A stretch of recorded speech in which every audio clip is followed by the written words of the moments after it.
Welcome to Brainish English Stories. The farmer and the doctor were on different sides of the bed next to the very old woman who was not well. She was peaceful and ready because she knew it was her time to go, being 92 years old. The July sun came through the window and the open door, making the brown clay floor hot. The doctor spoke loudly, saying, "Honoré, you can't leave your mom like this. She might pass away any moment." The farmer, feeling very upset, said, "But I need to gather my wheat. It's been on the ground for a long time and the weather is perfect." "What do you think, Mom?"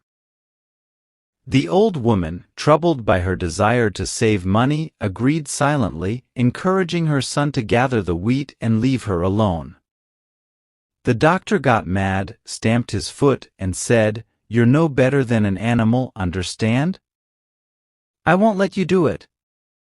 If you must gather your wheat today, go and get Rapet's wife to take care of your mom. I insist, do you hear? If you don't listen, I'll let you suffer when you're sick, like a dog, understand?" The farmer, a tall and thin man who moved slowly, was troubled by doubt, afraid of the doctor, and strongly liked saving money. He hesitated, calculated, and said with difficulty, "How much does La Rapet ask for helping sick people?" The doctor shouted, "How would I know? It depends on how long she is needed. Sort it out with her, for heaven's sake. But I want her here within an hour, got it?" So the man decided, "I will go get her." "Don't be mad, doctor." The doctor left, warning, "Be careful, you know I'm serious when I'm angry." When they were alone, the farmer spoke to his mom in a calm voice, "I will go and bring La Rapet as the doctor insists. Don't worry until I get back." And he went out. La Rapet, an old washerwoman, watched over the dead and dying in the neighborhood. After sewing her clients into linen from which they wouldn't come back, she ironed the clothes of the living. Wrinkled like an old apple, mean, jealous, and very greedy, she was bent over as if broken in half by ironing. It seemed she had a strange and cynical love for death struggles.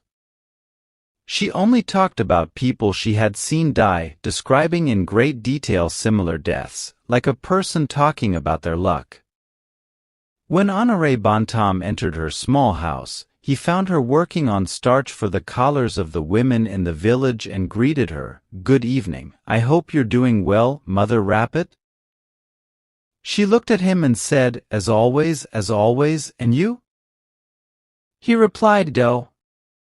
I'm as well as I could wish, but my mother is not well." She asked, "Your mother?" He confirmed, "Yes, my mother." She inquired, "What's wrong with her?" He explained, "She's going to pass away, that's what's wrong with her." The old woman took her hands out of the water and sympathetically asked, "Is she that bad?" He said, "The doctor says she won't last till morning." She reacted, "Then she's really sick?" Honoré hesitated, wanting to say a few things before making his proposal, but as he couldn't find the right words, he decided suddenly. "How much will you charge to stay with her until the end? You know I'm not rich, and I can't even afford to keep a servant girl. It's precisely that which has made my poor mother like this, too much worry and fatigue. She worked like 10 people, despite being 92. You don't find anyone like that nowadays." La Rapet responded seriously, "There are 2 prices, 40 cents during the day and 3 francs at night for the rich, and 20 cents during the day and 40 at night for others. You'll pay me 20 and 40. But the farmer thought about it, knowing his mother well. He knew how strong and determined she was, and she might last another week, despite the doctor's opinion. So he firmly said, "No, I'd prefer you to set a price for the whole time until the end. I'll take my chances one way or the other. The doctor says she'll die very soon. If that happens, it's better for you and worse for her. But if she holds on till tomorrow or longer, it's better for her and worse for you. The nurse looked at the man with surprise because she had never treated a death as a way to make money. She hesitated, tempted by the idea of possible gain, but she suspected that he might be trying to trick her. "I can't say anything until I've seen your mother," she replied. "Then come with me and see her." She washed her hands and went with him right away. They didn't talk on the road. She walked with short, quick steps, while he walked with his long legs, as if he were crossing a stream with every step. When they neared the house, Honoré Bontemps whispered, "What if it's all over?" His wish that it might be so unconsciously revealed itself in the sound of his voice. But the old woman was not dead. She lay on her back in her poor bed, her hands covered with a purple cotton blanket. La Rapide approached the bed, checked on the dying woman, felt her pulse, tapped her chest, listened to her breathing, and asked her questions to hear her speak. After looking at her for some time, she left the room, followed by Honoré. Her firm opinion was that the old woman wouldn't last until night. He asked, "Well?" And the sick nurse replied, "Well, she might last 2 days, perhaps 3. You'll have to give me 6 francs, everything included." 6 francs. 6 francs, he shouted. "Are you crazy? I tell you she can't last more than 5 or 6 hours. They argued angrily for some time, but as the nurse said she had to go home, time was passing, and his wheat wouldn't come to the farmyard on its own, he finally agreed to her terms. "All right then, that's settled, 6 francs, including everything, until the corpse is taken out." And he went away quickly to his wheat lying on the ground under the hot sun that ripens the grain. Meanwhile, the sick nurse went back into the house. She had brought some work with her. She worked all the time, beside the dead and the dying, sometimes for herself, sometimes for the family that employed her as a seamstress. They paid her a little more in that role. Suddenly, she asked, "Did you get the last sacraments, Mother Bontemps?" The old peasant woman shook her head, and La Rapide, who was very religious, got up quickly. "Oh my, is it possible? I'll go get the priest." She rushed off to the parsonage so quickly that the kids in the street thought something bad had happened when they saw her running. The priest came right away in his special clothes, preceded by a choir boy ringing a bell to announce the passage of the host through the dry and quiet countryside. Some men working in the distance took off their big hats and stayed still until the white vestment disappeared behind some farm buildings. The priest, with his head leaning to one side and a square hat on his head, followed him, saying some prayers. Last of all, La Rapide walked bent almost double, as if she wanted to bow, walking with folded hands like in church. Honoré saw them pass in the distance and asked, "Where is our priest going?" His helper, who was smarter, replied, "He's taking the sacrament to your mother, of course." The peasant wasn't surprised and said, "Maybe," and went back to his work. Mother Bontemps confessed, received forgiveness, and took communion. The priest left, leaving the 2 women alone in the hot room. La Rapide started wondering how much longer it could last.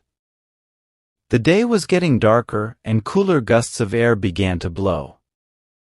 Lying still, with open eyes, she seemed to wait for death with indifference. Her short, whistling breath indicated it would stop soon, and one less woman would be in the world, and no one would miss her. At night, Honoré returned. Going up to the bed and seeing his mother alive, he asked, "How is she?" Just like he used to when she was unwell. Then he sent La Rapide away, telling her, "Tomorrow morning at 5 o'clock, without fail." She replied, "Tomorrow at 5 o'clock." She came at daybreak, finding Honoré eating his soup before work. The sick nurse asked him, "Well, is your mother dead?" "She is rather better, on the contrary," he replied with a sly look. And he went out. La Rapet, filled with anxiety, approached the dying woman, who stayed in the same state, motionless and unresponsive, with open eyes and hands clutching the cover. The nurse realized this might go on for 2 days, 8 days.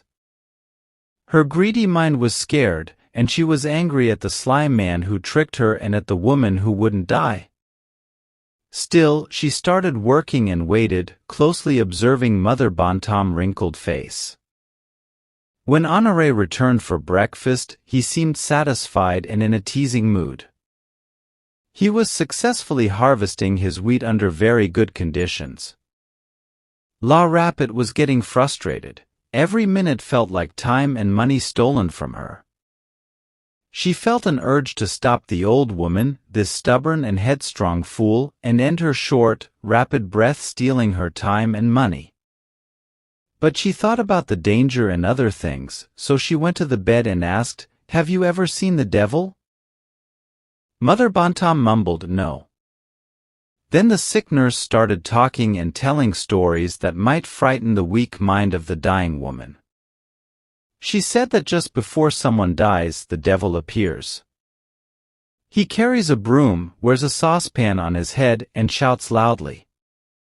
If anyone sees him, it means the end is near, and that person has only a few moments left.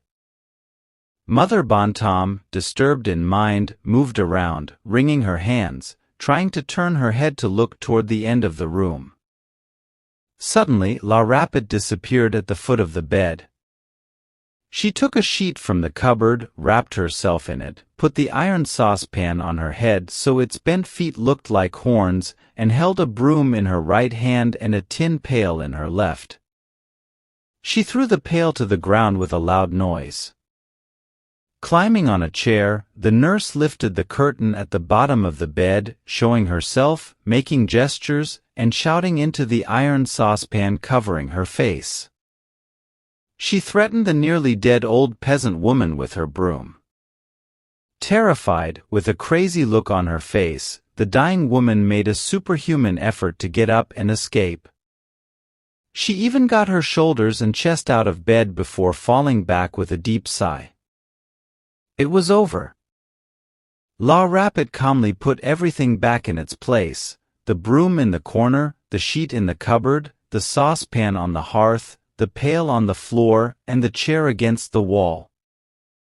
Then, with professional movements, she closed the dead woman's eyes, put a plate on the bed, poured some holy water into it, placed the twig of boxwood, nailed to the chest of drawers, in it, and knelt down, fervently repeating prayers for the dead that she knew by heart, as a matter of business. When Honoré returned in the evening, he found her praying. He immediately calculated that she had made 20 coins out of him, as she had only spent 3 days and 1 night there, making a total of 5 francs instead of the 6 he owed her.